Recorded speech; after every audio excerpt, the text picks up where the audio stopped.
Hello, everybody. It is Monday night yet again. Welcome back to Kurve. We are here in the studio and we are excited about bringing topics and stories that matter to you. So much. So many things to talk about. Real women having real conversations. I am your girl, Shannon Deneen, and I am so excited to be here with my lovely, amazing co-hosts. Oh, I am Tony G. Campbell, and you can find me everywhere at Tony G. Campbell, the podcast, on my Facebook, on the Twitter, on my website at TonyGCampbell.com, on iTunes, Spotify, SoundCloud, and my YouTube channel. Yes. Oh, and Friday mornings at 10 a.m. live here on Facebook on the Curve. Join me for Fantastic Fridays, people. Talk to me.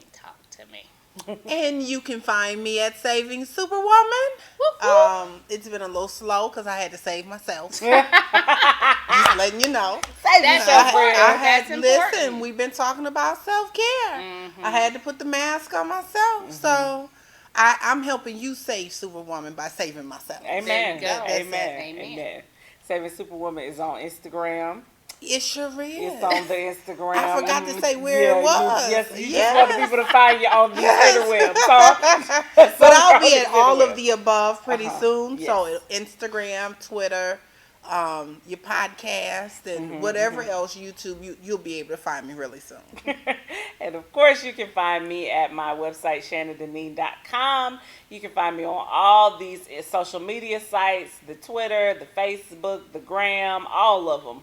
At Shannon Deneen. Also, I need to remember to say you can also catch my podcast that I do with my cousins called Flesh and Blood.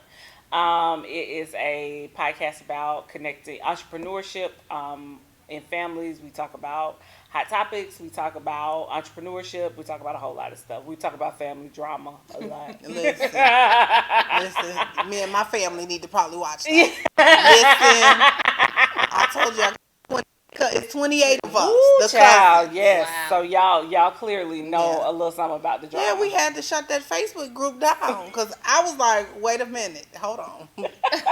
Well, we not gonna do on the Facebook. Yeah. So my other cousin shut it down. Okay, that's fair. I get it. But we'll be back up again. It's time to plan the family reunion. Close to the family reunion. Yeah. So we're gonna open it back up. Yeah. I get that. So anyway, catch me on Flesh and Blood with my amazing cousins. And of course, make sure you like, share, and subscribe to our YouTube channel, which is, you can find it at rebrand.ly/on-the-curve. You can go and subscribe to and we need subscribers, so definitely like, share, and subscribe if you love the broadcast. So, y'all ready to get started with this week's hot topic? Let's go. Ready. All right, y'all, it is time now for Word on the Street. Okay. Lord. We're going to start off with a little sad news, people. But I wanted to get the sad news out first so that we can end in a good place. But absolutely. I did want to start off the show by saying we are so sorry to hear about John Singleton's passing. But he passed today at the age of 51. He was taken off life support earlier today. And TMZ and every other major news outlet in the world has reported. I want to know how TMZ is getting news first on everybody. Listen, I don't trust it unless I see it on TMZ. Facts. Yes. Listen, because they were the first. Let me tell you, they break everything. They were the first outlet to get Michael Jackson, and when everybody else was reporting, we don't know what's going on. I don't know who TMZ sent in that hospital, but they had pictures and they had TMZ breaks everything first. Yes. So when they said that John had passed, then I was like, well, he's gone. I'm good. Wow. He I don't. What is the lawyer's name? Harvey. Wine? No, not that's Weinstein. He just goes by Harvey on the show. Harvey is, I don't know who he's got, who he's a paying, beast. He know but everybody. he knows He find out everything. He used to be a lawyer. Yeah, but you know what? Here's the thing. When they have the show, it's really diverse in there. Yeah. It's very diverse. So he found out all the tea from all the different cultures. Yeah, he is. He's got tea from everywhere. They are everywhere. Out here in these streets serving premium tea. I promise you, I'll be like, oh, let me go see if it's on TMZ, because if it's not there, I don't believe it. Because if Harvey said it, this has been verified. Listen. It's a picture somewhere if Harvey said it. Yeah. And they don't retract much. And no, recordings. they don't. They don't retract much. But you know what? The one thing that I can say that I learned from his passing, and I wanted to share this, just to be honest, was I am in a constant battle. I am one of those African Americans that struggles with hypertension. And hypertension is what led to the stroke. Yeah. And a lot of times people are like, oh, well, why don't you take your blood pressure medicine? There are so many side effects with blood pressure medicine that people don't really understand. Like the weight gain, the constant urination, the bloating, the swelling. Like, it's a lot that comes with that. Like, you really have to watch your diet. You really have to get a lot of rest. One of the other things is just the dehydration. Like, I found myself being dehydrated. Like, I've gotten recent acne. Just from really trying to stay abreast. And what it feels like, I can tell when my blood pressure is up because my ears will ring. Like, I can feel my ears ringing. But hearing about this with John Singleton made me hurry up and go and get that blood pressure medicine. Yeah. Because there was a time where, and it might have been 2 weeks ago, where I was sitting in a meeting and just day to day, like, you really don't know that I was walking around here with high blood pressure and didn't even know it. Just having day to day, just running, ripping and running. And I was at a meeting and it sounded like the people in the room were screaming. Like, and so all I could do is just close my eyes. Yeah. And when I started closing my eyes, like, your tongue feels like you have a rock or something. It's a taste that, it's not a salty taste, but like a chalky taste in your mouth. Oh. And my tongue, some people came over to me and they were like, are you okay? But my tongue was so heavy that I couldn't open my mouth. Wow. And see, part of this is when you, and I think that we all need to talk about it, because it's not just a curvy issue, it's an everyone issue. Yeah. It is. The worst thing for me is hearing people ridicule me. And, oh, you know better, or, oh, you know, you're going to wind up having a stroke, or, oh, you know, but the same people that are, oh, you're going to do this, or, oh, you're going to have that, are the first people to ask, can you help me? You know, the constant, can you help? And so for me, the empowerment and really taking better control of my blood pressure has been taking better control of my time. Yeah, I think, Chandra Rhimes wrote The Year of Yes, and I think we need to write The Year of No. Like the power of no. The power of the year of me just literally telling people what I'm not going to do. Because it's a lot of pressure. It's a lot of pressure. And, the thing about hypertension, my grandmother had hypertension, and she used to make it seem like it was just nothing, like everybody had it. She used to say all the time, oh, I only take this little teeny tiny hypertension pill, and I would just be like, well, I mean, I guess it's a teeny tiny pill, so I guess it's not that deep. It will kill but you. It will kill you. But see, that's the thing, it's a silent killer. It is a silent killer. There have been Especially times with women. Yeah, and I mean, and there have been, especially in the African American community. I've literally been laying down, and you don't really feel, it's not what people think. Like, I have been laying down and it might feel like a simple tension headache. Yeah. And I'm like, hypertension. Yeah, I have to tell my daughter, call your aunt, because my sister's a nurse. And she will rush over and she's like, okay, you can take, I didn't know that you, like, if you're in a situation, you need to call your physician or call the nurse care, because you can take more than one blood pressure pill a day. Okay. If your blood pressure is too high, but you have to be under someone's care to do it. And so my sister, I'll take that and an Advil and a Coke. Now, do you monitor your blood pressure daily? Yes. Okay. I take my blood. Sounded like something I'm supposed to, and then most days so that nose growing. Listen, the nose don't grow. Like, I have one that I usually keep in my purse. It's a wristlet. And then I have one, I take my blood pressure every morning. Okay. And I take it at night. Now, it's some nights where I'm tired. Because monitoring it at night, I found that I was waking up with my blood pressure high. Because I was going to sleep with a million things on my mind.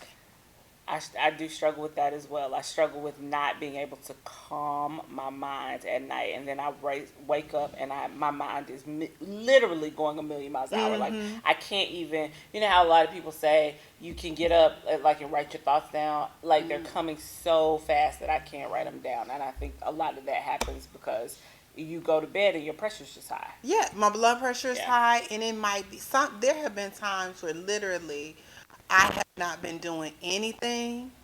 Sorry. And it happened. Like, I'm sorry, we had a little visitor and Flint was getting ready to come out. Because I was going to say, where's my purse? But anyways, but there have been times where literally, just from not doing anything. Like, people will say, oh, just rest. Well, when I'm resting, I'm thinking about everything that I need to do. Right. Oh. Right. And it's hard to rest. Like, if I'm going to be resting, I need to be asleep. Right. Because that's the only time that my mind slows down. Like, I can't just lay there and, like, look up at the ceiling and nothing happens. So I totally get that. No, in order for me to go to sleep at night, I literally I play a game on my tablet. And I know people say don't do stuff like that.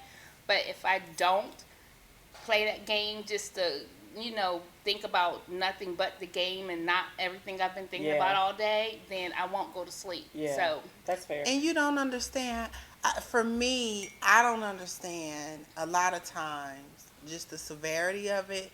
And I understand what doctors say and things of that nature. But one of my friends that lives in Dubai, she said, literally, you are not 23 years old. Mm-hmm. Like, if I pull an all-nighter, because sometimes I do. I've been there. When I wake up, I am like bat blank crazy. Mm-hmm. And I'm like, what is going on? But literally, the things that I do, I might have the energy to do it, but just health-wise, it's just not a good thing. It's not good for your body, not at the age that we're at. Like, I want to believe that I'm still Twinkie fine. But you're not like... You are Twinkie you fine, you're just not 20 years old. You just a different kind of fine. I'm like age wine. Yeah, girl. You like good Merlot, honey. You were like good Merlot. But you know what? That's the thing. That's what Saving Superwoman is about. It's really about not just my battle with obesity, but my battle with hypertension, because it's real. It's real, and something serious. I've had 2 heart attacks, and seizures have been an issue for me. So when I saw this, I was like, Lord, let me run to CVS and get this blood pressure get medicine. your stuff together. I don't need to be stroking out. Because people are how many people, at least in the last 2-3 years, age 50 dying? It's like, we're not supposed to die that young anymore. John was like 51. He just turned 51 He just turned January. 51. And that's crazy to me because I feel like, so when you were younger, 50 used to be like super old. Like, oh my God, when I turned 50. It's so far away. But now at your girl's ripe old age of 38, I'm like, well, 50 is around the corner. This is 38, I'm 45, boo. Yeah. 5 years away. And I'm like, oh no. Yeah, it's closer. It can't be it. No. Like, that cannot be, that can't be the thing. But here's the thing. I will say, John got a lot done in his life. And he gave us, let me tell you, talking about being the plug. Classic. He was the plug. Iconic. He put people on. Yeah, he did. He introduced the world to urban America in a great way. Boy, let's talk about Boys in the Hood. Let's talk about Poetic Justice. Let's talk about Hustle and Flow. Let's go, Baby Boy. Let's go, Baby Boy. Yes. None of them were my favorite. What was your favorite, friend? My favorite was Black Snake Moan. You like that crazy movie? I do. I didn't see it. You didn't see it? No, I did not see it. Oh my gosh, Samuel L. Jackson, that man, first of all, he's just awesome to me. I love, even though like sometimes you might be like, oh, he played the same character. He doesn't. It's like there's so many different That's a lot. parts of Samuel L. Jackson. He always crazy. Well, he is crazy. With those Yes, he crazy is eyes. crazy. I love Samuel L. Jackson with those crazy And eyes. he gives us like pure, He gives unadulterated crazy. yes, like like- it's believable. He Like at home, he old might be that way. country Alabama man in the woods keeping this girl He might be captive, that but he doing it to save her life. And I was like, this is awesome movie. So let me tell you, my favorite that he directed of all time. It's not even a movie. My favorite video was "Remember the Time." Do you remember? He gave us Yeah. that whole. Let's talk about it. So Okay. he gave us. You remember He the gave time us Snowfall. He gave us Billions. He gave us Rebel, American Crime Story. American Crime I love Story. He did an episode of Empire, Abduction, 30 for 30 on ESPN. I love those. Facts. My husband watched those. Yes. Four Brothers, Too Fast, Too Furious, Baby Boy, Shaft, Rosewood. Shaft, The Rosewood. videos for Michael Jackson's greatest hits, His Story, Higher Learning, Dangerous, Thanks by Yes. Poetic That's what I said, my Justice, friend said. Higher learning. Remember the Time, and Yep. Boys in the Hood. Post your favorite John Singleton, either something he wrote or something he directed. Like, post your favorite John Singleton movies or videos or works in the comments, because I like. Love it. First of all, Higher Learning Yes. was when I was not in Yes. college. So, you know, like, there was, for us, we had a different world. Yes. And we were like, I was all like, oh my God, college is going to be so, like, Girl. this fairy tale land of, like, step shows and whatnot. And when I saw Higher Learning, I was like, whose college is that? I don't want no part. Let me tell you something. Higher Learning had me I had something over my drink. I wasn't going back to nobody's room. No. Like, I'm straight. We can party, but I ain't want going it. to the back. I don't want it. Yeah, Higher Learning was amazing. But it definitely showed me the other side. Yeah, because everybody you had never a saw Busta Higher Learning. Rhymes on their campus. I'm not gonna throw out no names, but it was a Busta Rhymes on the Everybody's campus that wasn't playing no games. At all. Shout out to the Q Tyrone. That's Yeah, who. That he was that person at Michigan State. Yeah. He was T yeah. Jones was that person. Mm-hmm. That just didn't play any games about black women and what was going on, and Yeah. so that story was so relatable for so many. Absolutely. You know. Absolutely. He was But you good. know what? What? Everything that John Singleton did, he did not have a living directive. Really? What? He That he makes had sense though. 7 That's why those 'Cause- kids and the mamas are all Because his fighting over the mama stuff. and his Yeah. children were fighting first in the beginning about whether they need to take him off Yeah. of life support or not. And I'm like, people, it's very important. I know us as a culture don't like to think about We struggle with that. that type of thing, but a living directive and a will is so important. So And your a trust family, if you have children. Facts. A Yes. trust if you have Absolutely. children. if Because let me your tell you family- something. so that Mine no won't one spend could up the have to money I fight. left. Degree, Yeah. come back, keep a stable job for 4 years. I don't care if she is out anymore. I put in. There's a trust, and the executor of my trust. She knows what I want. Like, you're not getting ready to spend up all my money No. that I work hard for. Like, bless you. Let's keep it real. I want you to learn gotta how to also make your help own money. her know whether you want to be in a coma, if you don't want Absolutely, That's a fact. absolutely. especially But with you her need being a her only DNR? child. Yes. Yeah. Yeah, You need a DNR. instructions. You need A it. DNR. You know, I thank my parents because my mother and father took me with them to the lawyer's office to finalize the will because I had to sign it because I'm the executor. So I had to. So I know. How did your sibling feel about that? Well, he's in Kentucky. Well, let me tell you. We can talk about because Yeah. I'm gonna tell you why it's important up to to the let side. your children know what's going on. Yeah. Because my sister always tells me about stories with families that have DNRs and the kids Yeah. didn't know about Yeah, it, it and they happens all throw the a time. fit. And Yes. they should And if they didn't know. They don't know. Well, one of my parents, I'm gonna say this. One of my parents shared with us that they have signed a DNR, and when I tell you, I went through. Yeah. Like, I went through, and they were like, "That's why you're not. I'm over finances. My sister is over the medical procedures. because I wouldn't do it. I'm just not strong enough. So I would not. So here's what I'll say. When I went to when I went to the office with my parents, to kind of work out all the details and such, so on and so forth. Um, I struggled. So it then, and I was very young. I had to be like 24, 25. Like I wasn't very old, and I might have been fresh out of college.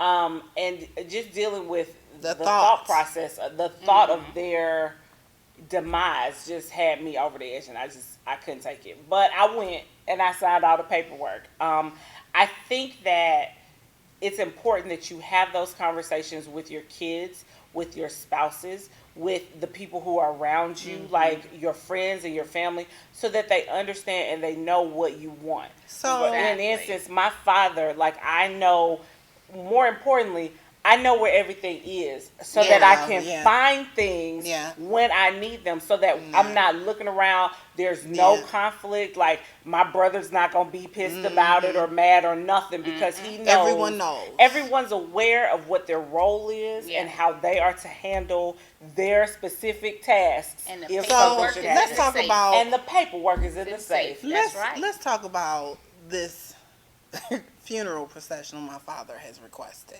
I think we might have had this conversation. We might have, because I won't. So my father I do. is a proud member. He has some type of position with Phi Beta Sigma Fraternity Incorporated. He has, it's going to be a full out show. Yeah. And he's talked about it. He wants Dove's release when he comes out. Yeah. But he also wants them to blast George Clinton's Flashlight. Well, that's kind of their thing. When they're coming out. Absolutely. And he wants everybody, I know what I want, and I want my white tux with the Sigma crest on it, and my blue and white bow tie. Yeah. And I don't want, these are people I want to speak. And when you walk out the church, from the church to where the burial site, I want George Clinton all the way. All the way.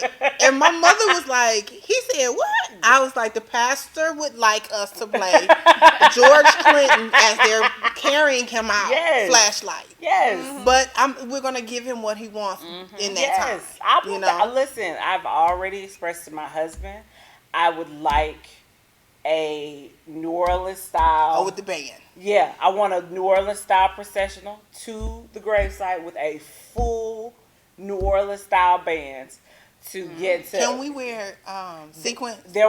There must be. You cannot wear black. There must be colors. Yeah, I know sparkle, sequins, lots of rhinestones, all of the listen. So there's typically a so I have a lot of friends who are in pageantry, and normally once you are done with your reign, you must retire your crown. That's just that's pageant etiquette, right? You gotta get it back. You don't give it back. Don't you wear just it don't wear it in respect. I was about to say, that's wrong. For respect for the new reigning queen. I want everybody to wear all their sashes. I want all the crowns being worn. Can you wear it in your bedroom? You can wear it in your bedroom. Here we go. I want all. Listen, Listen, I want all the crowns. I want all the sashes from all the years. Can they put one? Let me ask you a question. Can they put one on somebody that hasn't won one? Like, can I do a Miss Black and go?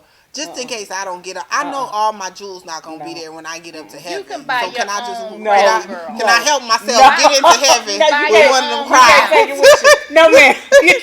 Can you leave me one of your crowns? You can borrow one of mine. Let me borrow one. So just in case I don't get up there and they don't have one ready for me, I can get a little, I got you. Jump start on that part, yes. But yes, there should be sequins, sparkles. For the reception, I want a DJ. I want the lights out. I want full dance, like Memorial Hall, UGA 1999 type. See, I want all that. I want everybody to Michigan State fight song. Yeah, like I want the band to play. I want the Michigan State fight.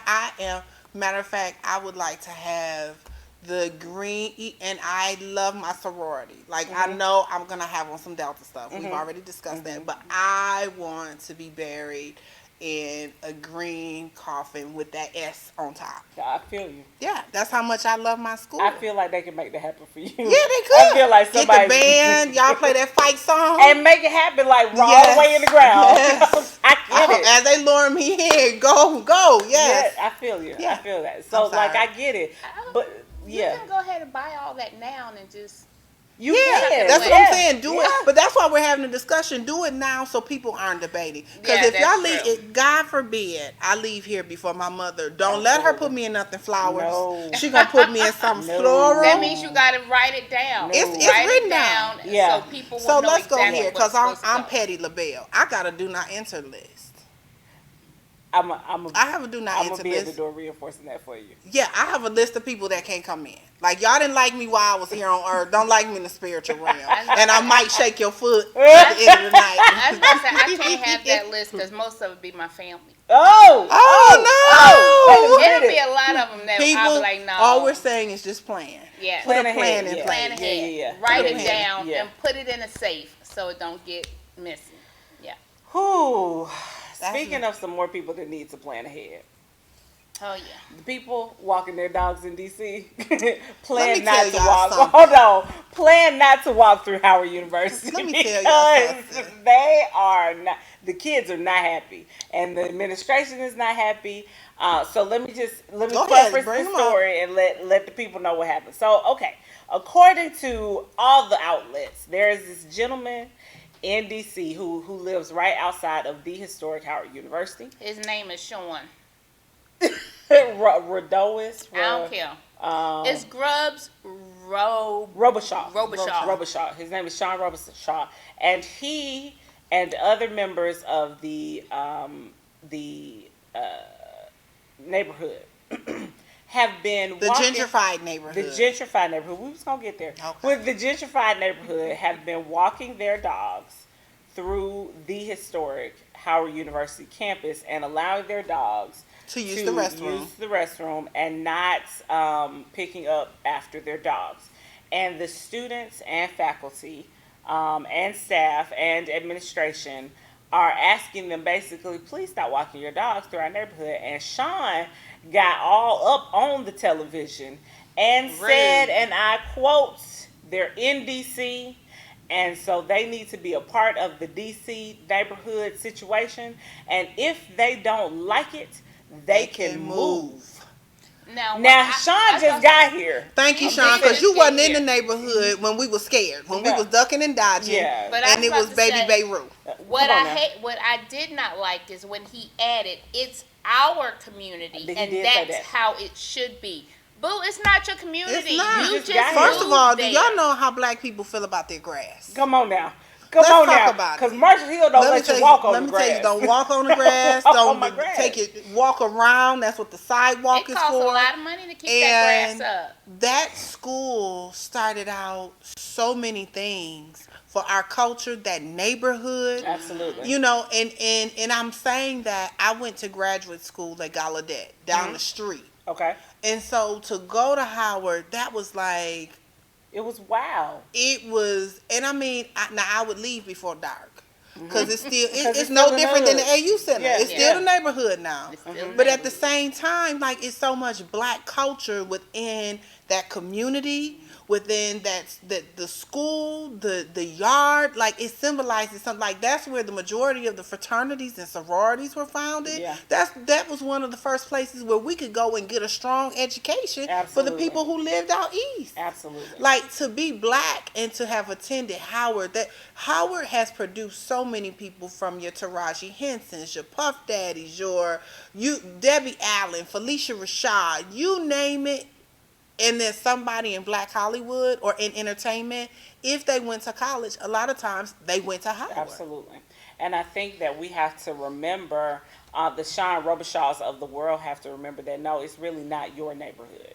It's really not your community. And I feel like the privilege that exists there when you move in and you say, well, this is ours. No, it's really not ours. No. It's really And don't be mad about saying it was ours. Because first of all, let me tell y'all something. Let's just have this friendly little conversation. Because my dear friend in my head, Charlemagne the God, did address this.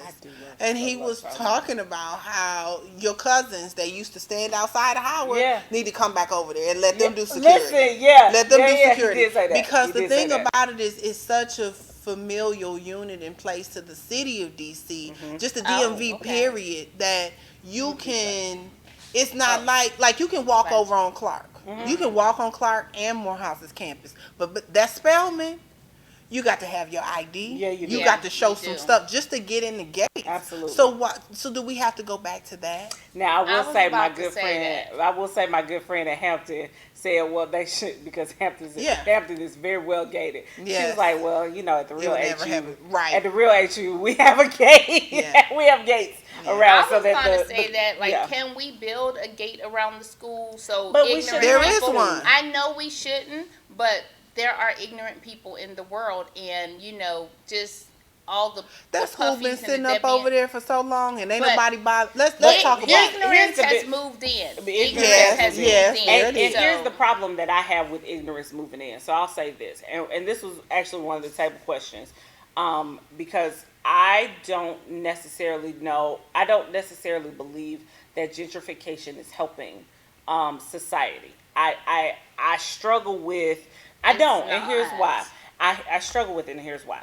Because you have people moving, so you take a neighborhood where a culture existed, you eliminate that culture, you wipe it out, and then and while you wait until the price, the value goes down. Exactly, and you're normally doing this in the hood. So in an area where the people, now, granted, although the buildings may have been dilapidated, and we have a situation where we needed some help cosmetically in those particular areas, and perhaps even in the mindset of the people in that area. You move the people who were there out. You build these nice new unaffordable homes in right around a Howard University situation, and then you want the whole wide world to adapt to what you're doing in the regentrification portion of the city. DC was specifically and has historically been an urban area. That part of DC. Because again, it's there's maybe 5-10 minutes. You very well can see. So on the other side, at the end of the campus, is Silver Springs. So you have Maryland right there. Yep. I used to maybe live there. 4 blocks up, you have Georgetown. Absolutely. So it was kind of like, this is where we're gonna stay, and this is what's for you all. And then they gave us 4 blocks up the street, you had Gallaudet, the University for the Deaf People. So we're gonna put the deaf people and the black people over here in this area. And here's the problem that I have with that. You've put us over there. I feel like, leave us alone. Yeah. Now that y'all don't have no more space in DC, now we're gonna come back. Oh, we need that space over there too. We need it back. Yeah, we need it back. I was about to say, it's like when they came taking over America, you want to take the Native Americans and push them out and kill them and take over. And that's all they're doing with gentrification. Absolutely. And my friend Von Trail Williams, I'm calling you out, girl. She was like, but that is the yard. It is a campus. And I bet you wouldn't do that mess if it was Yale or Harvard. No, sir, you move. Yeah. And I feel the same way. Yeah. They wouldn't go doing that to Yale or Harvard. You wouldn't be walking around Yale or Harvard. And all the parks that they have in D.C., there are plenty of parks that he can go walk his dog. And then even if you did walk your dog, if you were passing through, pick up your dog's poo. Like, that's just nasty. Here's my thing. Where is old Tattletelling Tim? That watches everything. That watches everything and polices. See, because white people, we don't do that kind of stuff. Yeah, dog park. We don't tell on each other. You just know, first of all, your dog is not supposed to use the bathroom in the big grass. Right. If we have a park in our yard where the dog can go to the bathroom, and a lot of times it's a little single fence. The dog might have a piece of yard where he can go and use the bathroom. But the thing about it is, did you all catch Jay-Z's freestyle this weekend? No. Oh my gosh, we'll have to post it. Jay-Z did a freestyle, and his freestyle was about what Nipsey Hussle was trying to do with gentrification. And he was saying how we need to gentrify our own neighborhoods by upgrading them. And see, what people forget about what Nipsey did is there was a collaboration. Yeah, he could have bought that whole building because it just went for $2.5 million. However, he collaborated with someone from Europe because, again, we ain't gonna talk about that. Nobody in his neighborhood within LA wanted to do it with him. So he collaborated with them to build that STEM program. Like, there are people that's willing to, we have enough power, enough spending power to be able to collaborate with investors. Yes. And that way we're not selling our neighborhoods, but we're building them. And here we go. I'm talking to your cousins. Let me look right in the camera. Take care of your stuff. Come on now. Don't tear it up. Don't let and see, because I know I'm gonna swing this on back around. Okay, I got you. Because when you see people doing stuff wrong, tearing it up, tell them to stop. Ask them why they doing that. Yeah. We have several things that people are trying to do within neighborhoods, but then you just have some people that just don't know any better. Absolutely. Just as my grandmother would say, no couth. That couth is important. Tell Tim to take him and his dog down to the dog park. Because I Yes. tell you, that wouldn't happen on Spelman's even build campus. special parks No, for no. them. Spelman's campus, I promise you, trying to enter Spelman's campus is like trying to enter the FBI over Knox. here. Do you It ain't understand gonna me? happen. You can't do it. No. They want to know the student's name. Let me see your ID. Who you coming to visit? That's right. Yeah. What you need? And if it's too many people in the car, they ask me, where is she going? And they were talking about my child. I said, I'm just trying to expose her. No, ma'am. Not today, you're not. No, she won't. And then I went on, they have like White Day or something. Like when the students graduate. Well, me and Milan were over there. You gotta and have we were all standing white. on the grass Yeah. taking a picture. Oh my gosh. You would have thought we were out there standing butt booty naked. How many nasty looks. Do not stand on their grass. Don't do that. That's a no-no. Because there's Stay off the grass, Sean. I was about to say, our church is around there. We're right there on the campus, and there are so many different, we call those rituals that they do. Even I Absolutely. found Absolutely. out with Morehouse, I believe, there's like, you can't even enter a certain gate unless you're a senior or something like that. Like, there is Those so are much Absolutely. in that culture that if you don't understand, do not go near it. Yeah. And I think that the people of DC in that gentrified area need some history Education, lessons, awareness. some history lessons about where you are, and just don't come into a situation and go, oh, well, I bought into this. This is my no. You're over there, and that's where you chose to live, but that does not belong to you, sir. No. That does not belong to you. And that Howard Hospital is basically like our Grady, you know? Absolutely. And so I said, he got a lot of nerve. Then he tried to go and issue an apology. No, that's how you really felt. See, that's what I like. Give me people that I really know how you feel. Listen, I want you straight, Yeah. no chaser Yeah. racism. Give- Okay, give- like give me let's that. let's keep it 100. I don't want your subtle 2018 racism. I want your good, straight 1965 racism. Give it so to that me. I know what I'm dealing with Yep. when I'm dealing with it. I don't want to have to guess because I'm not good at hints. I don't take hints well. I don't. I like your 1965 racism. Call me out my name so I know. Okay, well I can't mess with because and then we gonna have to be on a different kind of situation. And I think that it's an awareness issue. Absolutely. It's definitely an awareness issue where people really don't understand history and culture Carol, and he don't want to be understand. aware. If he wanted to But be see, aware, here's then the he wouldn't thing, be and that's acting the a thing kung fu. about awareness. Facts. But you see what's going on right here in dear Atlanta. So that you all see the hashtag this weekend about how they don't want Spelman doesn't want Keisha to be there. Yeah, I did. Their I speaker. did. Keisha who? Not Our mayor. Keisha Lance Bottoms. Oh. They don't They want They her don't there. want Why? her because of all the things that have happened. They had a beautiful mural of Kilpatrick, Colin. Colin Kaepernick. I said Kilpatrick, Kaepernick. Yeah, it was on the side of this And building. they It was demolished another. it. Yeah. So many things happened that were just rich to that area. And I mean, right before Super Bowl, you had homes demolished that they have been begging to have demolished in the past. That, students were trying to put together money, but for some odd reason, Super Bowl came in town. They demolished murals. They demolished homes that students were trying to purchase. There were so many things that happened to that neighborhood within 6 months of the Super Bowl.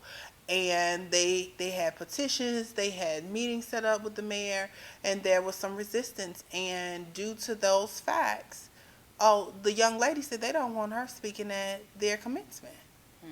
Now, I don't know if she's still going to speak, but there was a big following on Instagram and Twitter.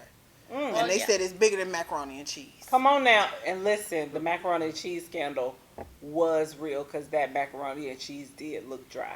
And I like Keisha. I really Well, see, do, here's but it the looked a thing. Then mess. she went into this whole affordable housing on the side of Atlanta and said that they're going to remodel and redo. But that was an area that has always been predominantly black. And you've had black and brown people in that area for years. You have historic landmarks like Busy Bee.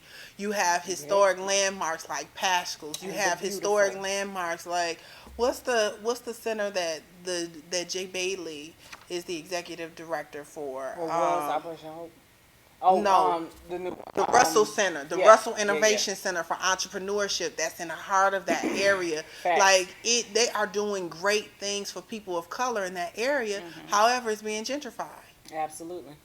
Well, I know that those houses that you speak of, because I'm down there every Sunday. They are strictly for low income. Like, I don't think around there now they are building a lot of expensive things, but I know the houses that you speak of, and they're really nice. That a lot of people, I don't think that they know that they're there. I don't think that they know how to get into those houses because a lot of them are still empty, and that's what needs to get out is how to get into them. How to get the people who need to be in those houses. That's the students' argument. Their argument is there isn't enough. Before you sell off, you didn't explain to the people in the community. So we can't say we have all of these resources and you've never made them aware of them. Absolutely. That's fair. So, I mean, and that's just that whole gentrification part in regards to... Well, one question, because I know, like, my pastor goes to a lot of those meetings and stuff like that. A lot of times it's like they have those meetings and we don't show up, and then we don't understand. But why do we have they have the community meetings? Because I mean, I live in. But if I have an Dallas, offense Georgia, and the police may be looking for me, or a lot of people in the community don't know, like the voting. So a lot of them didn't know that, with misdemeanors you can still vote. A lot of them didn't know that if you fill out this paperwork, you can get this taken from off of your record so that you can vote. But or it's if you because have a felon. they don't go to these meetings. And I think that's the problem. Like, I don't know if I can. Are you going to take me back to jail if I haven't paid my child support? Not necessarily, but it's like, it's just people like, oh, that's none of my business. Or instead of, if you go to these community meetings, they have it for a reason. They know that, that's where all the information is going to be disseminated, and the people who need it don't show up. But I think, and here's the thing: I think that people I agree with you there, because I feel like people in our culture do not ask enough questions. I too am guilty of that. So as an educated woman who knows the importance of being a part of the conversation.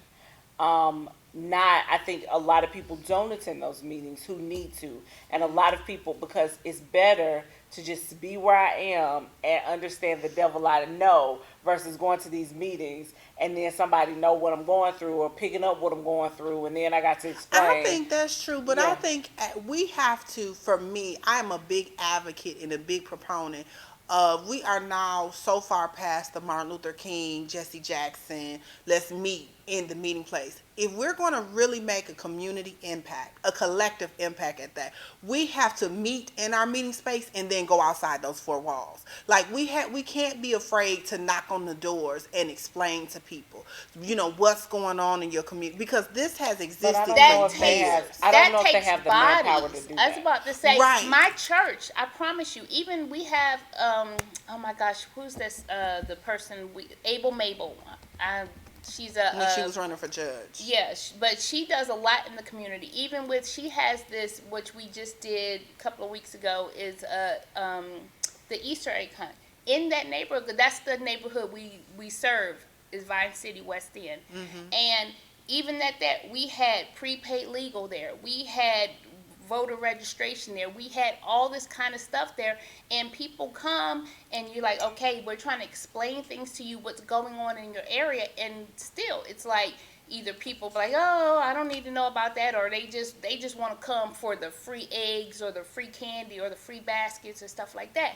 Even we have a backpack event there every year where we give out school supplies and stuff, and we still have prepaid. We have all the resources there. We giving out information, and people still are like, they don't want to know. For a lot me, of times they don't want to know. It's a collective impact, because at one of the meetings that with one of the groups, the committees that I sit on, we've talked about that.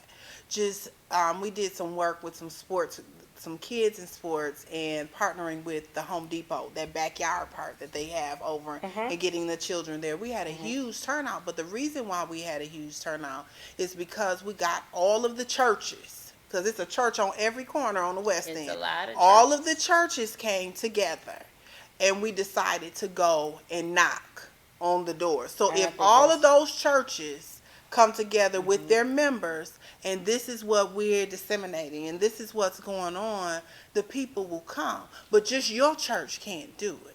No, I was about to say, our church helps Mabel, but Mabel, like, because we've only been helping her, we've only been in existence for six years. So before that, this was like her 21st time doing this.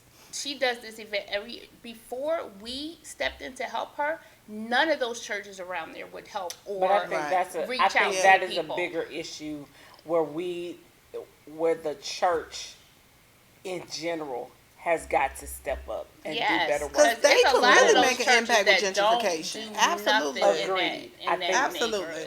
So we're gonna stop right here and take a very quick commercial break, because we don't went far left. Anywho, we're gonna take a very quick commercial break. We will be right back with more of the Curve.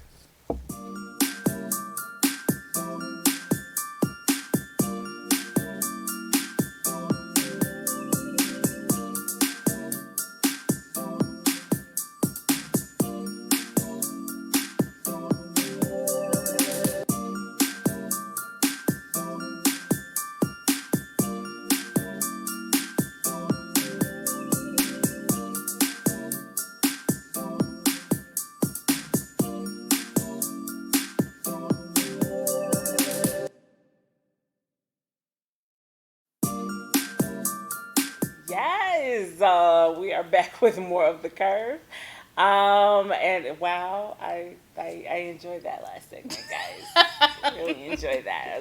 I know it went like all over the place, but I really enjoyed that last time. Anywho, so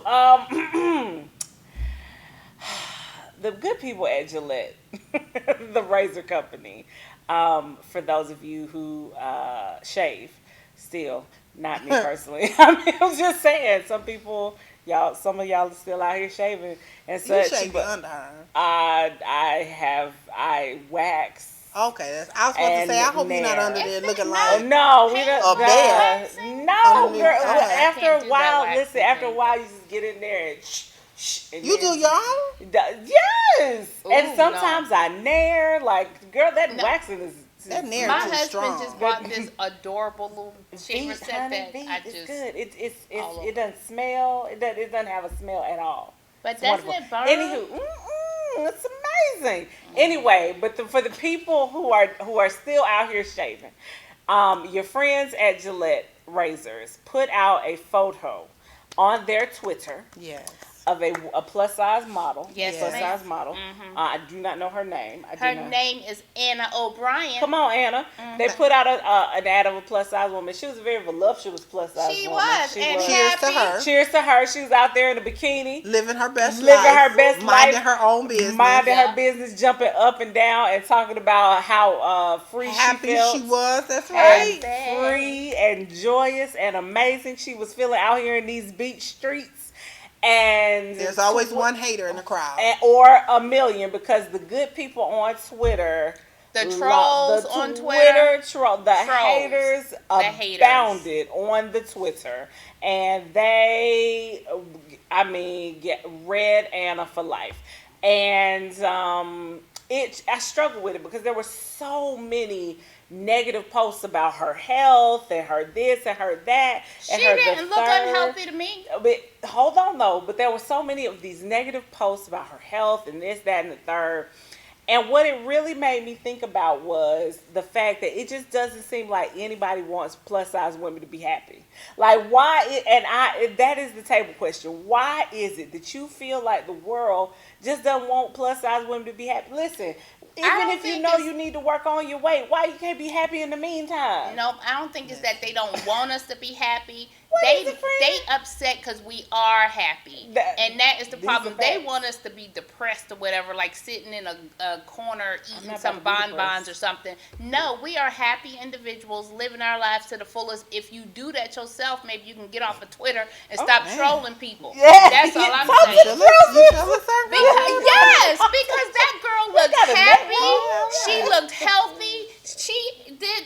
Anyone sit there and talk about the normal size people who are alcoholics, who are smokers, who walk around here with STDs? Those are unhealthy people. That girl ain't seem like she was unhealthy to me. That's how you really feel? Yes. It makes me so mad because they just look at her, see that she's large, and be like, ooh, she unhealthy. No, boo. She not over there coughing. Hey, she could jump up probably higher than you. Oh. I mean, she was jumping. Exactly. She was jumping in the picture, living her best life. Enjoying life and out here in these streets, just happy at the beach. And they trying to act like something wrong with her. Did she say she had hypertension? She did not. Did she say she had diabetes? She didn't. Did she got the claps or not? You know what I'm saying? That's it, I'm gone.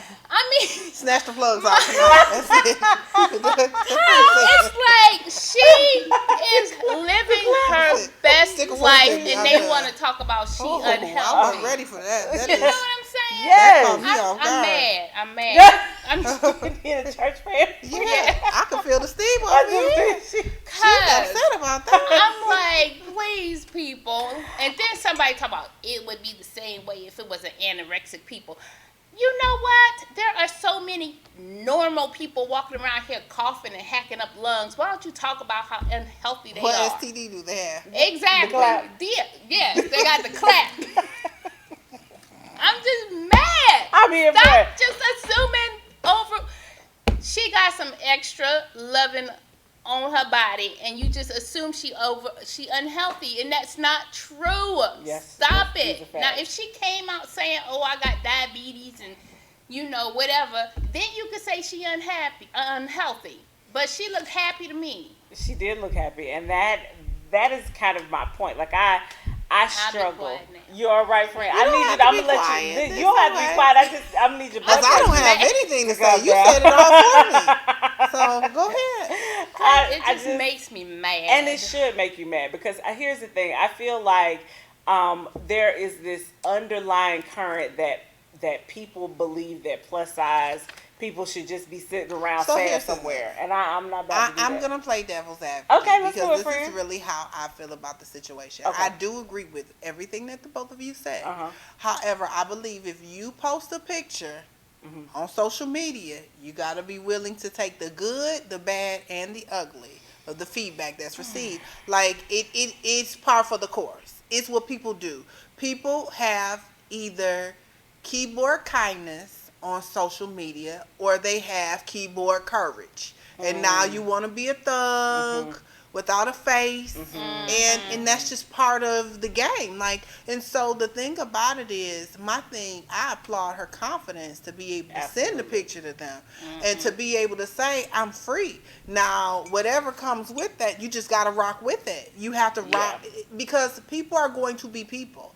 And regardless of whatever size or shape, because I've seen them drag some thin people, I've seen them say different, if you post it, be ready for whatever comes with it. But here's my problem with it, and you're actually not wrong there, because I feel like when you start posting things, you get whatever comes along with that. So I do agree with you there. But my problem is there just seems to be this overarching idea in society that if you're not blonde, blue-eyed, 130 pounds, with a husband and 2.5 children, that you ought to be somewhere taking depression medication and you can't be happy. And I struggle with this ideal that's been created for women, especially, that happiness depends on it's this girl. A woman's happiness is defined in today's society by the pale male, as they say. Exactly. I get that argument. And to me, I get it. And to me, the things that what all of this hate on this picture, for somebody who didn't do nothing to you and wasn't even asking you for your comments. Look, if we're gonna talk about how people hating on plus size people, let's talk about TSA hating on a curvy woman. Let's talk about that. You really have the problem with this thing. Yeah, I got a problem with it. Because, okay, did you all know, typically this happens to women that wear a size 12 or above. She's been trying to talk about this for a minute. Go for it. If you stand on the thing, on the little feet, when you go through the TSA and hold your hands up, it goes off. Most plus size women, the machine goes off. And it's because the ratio from the thigh to hip ratio, when you open up your legs not all the way spread open because your thighs is touching. So it looks like one. So it highlights everything. I got facts. Somebody told me, and I can post what's going on the curve. Oh. What happens is, and one girl says she got so tired of being embarrassed for getting patted down at the airport that she just did TSA pre-check. Listen, it's $85 a year. Let me tell you something. Every 5 years. I go through that thing and I said, why is both hips and the thigh was yellow. First of all, you're not getting ready to be patting me down like that. Because y'all see I got on leggings. So what I got up in here, and I have a problem with that.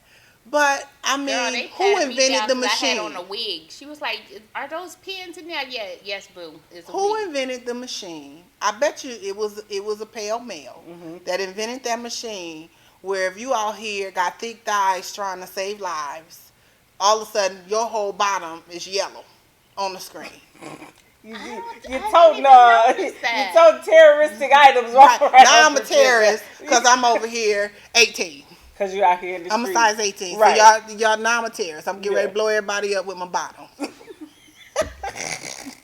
And so when I posted this, I was so happy to see women just going off. Man. And these are executives. These are just normal day-to-day women that are plus size that are being stopped at TSA because their thighs are touching. I didn't notice that because I do get patted down a lot. And it's your hip ratio. Maybe the hip they to just thigh. like to touch me, They touching that thickness that's going off that's yellow. Look back at the machine. It's yellow, honey. You know what? Oh, it's yellow when you look back. That could be true. Know. And you know what? They always get my back area because your girl got a couple of rolls back there. And I asked the girl, I said, why is that yellow over there? She said, I don't know, but I'm going to have to touch you. First of all, you're going to slow down. Because I'm feeling a little violated. You let me push my own thighs apart. But they have had some complaints. When I look back at the pictures of the complaints, they were curvy women. That's fair. I didn't know that. Now, I'll be aware of that now that I know. TSA, we coming for you. Yeah. Well, Gillette said, Gillette was like, we found this girl on the internet. She living her best life. She got her arms up and they're well shaved. That's all we care about is that under those arms where they were shaved. I bet you she got her nice man. I bet you she got her. Hey, did you see that? What was it? When they did the pictures of the couples and they had the plus size woman, baby, her man was about he was nice looking too. Yeah, absolutely. Let me tell you something. curvy girls are out here and getting your dude. Like, you mad about it, and I know you're getting butt injections. Y'all better ask extra curvy girl for Felicia. Yeah, listen. Let me tell you something. Felicia get more likes than anybody that I Felicia know. is out here stealing all your men. Like, they're in her DMs. Shout out to Felicia. Shout out to Felicia. Hey, We miss you, boo. Yes. But yeah, she's out here getting all your boyfriends, and she's taking all they in her DMs.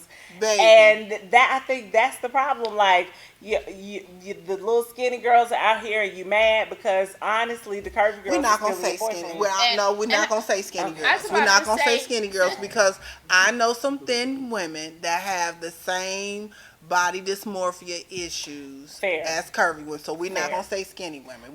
We're I'll gonna take say that. people with poor attitude. I will Poor take that. I will Yeah. take that criticism. Now, I was about to say, it constructive was this criticism. woman on Wendy Williams today. Now, she was maybe, I would give her a large, extra large. She said the man she was dating trying to fatten her up to fit into 2X, 3X, because he Now, I've buying had 2X some of or those too. 3X. Yep. I've had some And haters she's in my like- life. I don't think they haters though. Like, it's some No, dudes. they No, it's love some dudes out here in big these women. streets. There are. I've had some people that have tried to fatten your girl up. Yeah. And there's nothing wrong with that. Yeah. However, I'm over here on these blood pressure pills, You are- borderline checking my sugar, You- and you steady want to keep me in Papa Do's, sheets. And let me say this. Not even the men, but I got some friends. Yeah. Like some of my girlfriends, like, girl, we done made it past that. Listen, I can't breathe walking up that flight of stairs. Y'all gotta understand. Get your life. Yeah, but that's okay. So we go. Okay. Oh gosh, I could not. That's funny. Whew, y'all, what a great show we have had. Yeah. We have had an amazing, amazing show. Hi, baby. That's my son. Hey, son. Hey, son. Please make sure you like, share, and subscribe on YouTube to the show. Make sure you like us on Facebook so that you can get the alerts whenever we go live. Yay. The website, we're still working on it, but it is coming out soon. Thank you. Soon and very soon. Soon and very soon. I think that's gonna be our show for today. Absolutely. Yeah. Make sure that you are living your best life, being your best you, and don't forget to live life on the curve. We'll see y'all next week. Bye.